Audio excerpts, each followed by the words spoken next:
عايز يكون كنت بعته ودفعت مصاريف يعني. قال لي طب اسمك ايه؟ فانا مش عايز اقول له اسمي عشان ما يعرفنيش، فقلت له قول لي يا مصري. ففضلوا لحد ما بعد ما نزلت وكنت داخل على يعني بيعملوا المحضر اول اسم كتبه مصري، قال لي اسمك مصري ايه؟ قلت له انا اسمي متر. بس فضلت فوق بقى لحد ما الموضوع قعدت سنتين فوق؟ لا مش سنتين. انا سمعت سنتين. لا مين هيعيش فوق سنتين؟ لا انا قعدت فوق كام ساعه يعني ما كملتش ساعتين. يعني هو حاجه ثانيه. لا سنتين دي صعبه قوي. لا قعدت فوق يعني هو اليوم ده، وانا نازل حتى رئيس المباحث قال لي خدني بالحضن، مش عارف حواليه سور فهو اللي دخلني جوه، خدني بالحضن وقال لي يا خليك مجنون زي ما انت عشان تاخد حقك. ده رئيس المباحث. رئيس المباحث. انا لسه كنت فايت على الاسم من كام يوم وسالت عليه، كان اسمه ايه رئيس المباحث هنا في 2006. الامراء اللي واقفين بره اللي هو بيبص لي وخايف يقول لي هو اسمه، قلت له يا عم والله انا جاي اشكره مش جاي. الشيخ قال لي اسمه احمد اشرف حاجه كده، قال لي بس ما اعرفش هو شغال فين دلوقتي. وبعد كده ولا الوزاره عبرتك ولا حد جه جنبك؟ بعد ما عملت الاعتصام ده ورحت على الاسم عملوا لي محضر طبعا، اتعرفت على النيابه، بس الاسم عملوا لي كويس ما دخلنيش حد. وكيل النيابه وانا عنده قال لي طب انت طالع فوق ليه؟ تحيه. قلت له انا بمثل واخد جايزه، قلت له ساعتها كنت واخد الجايزه، قلت له عايز اخش معاك فنون مسرحيه عشان ابقى دارس.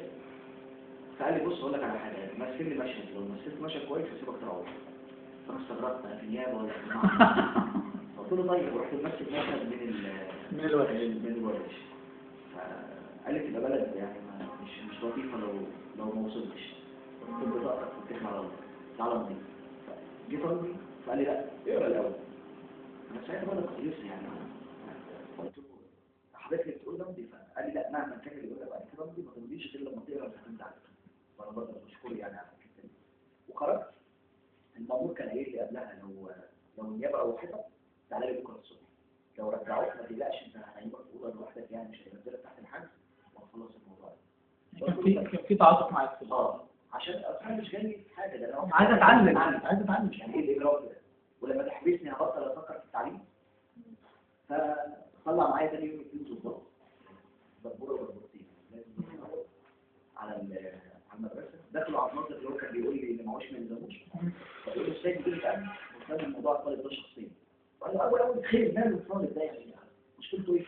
قلت انا بقى تعالى بقى الحل ده. قلت له ما حضرتك انا اللي جيت لك امبارح وقلت لك انا عايز اكمل تعليم، قلت لي اللي معهوش ما يلزموش، ولو جبت لي وزير التربيه والتعليم ووزير الداخليه ورئيس الوزراء حضرتك كنت هتضربوني هنا. انا يا ابني بس ودخلت وكان بيغششني بصراحه يعني، ماشي الامتحان سهلوا لي الموضوع عشان ابقى صادق. طب الحمد لله. وبعد كده خلاص كملت بقى؟ خلصت، خدت الدبلوم 3 سنين رجعوني من اولى ثانوي تاني، خدت اولى وثانيه وثالثه. وبعد كده انطلقت على معهد فنون مسرحيه، قدمت قالوا لي ما اتقبلتش في اول امتحان القبول، ما اتقبلتش.